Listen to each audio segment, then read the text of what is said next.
मी हिला तुमच्या साक्षीने एक वचन देते की कृतयुगात मल्हारी मार्तंड अवतारात ही तुमची अर्धभार्या होईल।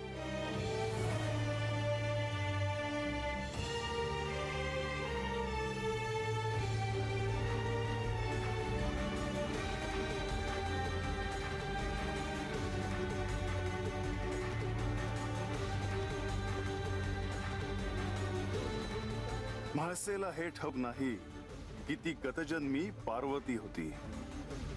तिच्या मूळ रूपात जेव्हा तिने माझ्याशी विवाह करायचा निर्णय घेतला तेव्हा तिला देखील माझी भार्या होण्यासाठी अनेक दिव्यातून जावे लागले।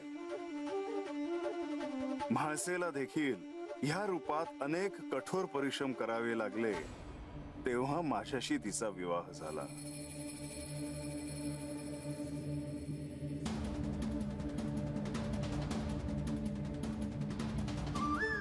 बानू, तू माझी अर्धभार्या होण्यासाठी मी वचनबद्ध आहे, पण त्यासाठी तुला कठोर परिश्रम करावे लागणार हेही सत्य आहे। आजवर तू अनेक व्रतवैकल्य केली आहेस, पण आता तुझी कठोर साधना करण्याची वेळ आली आहे।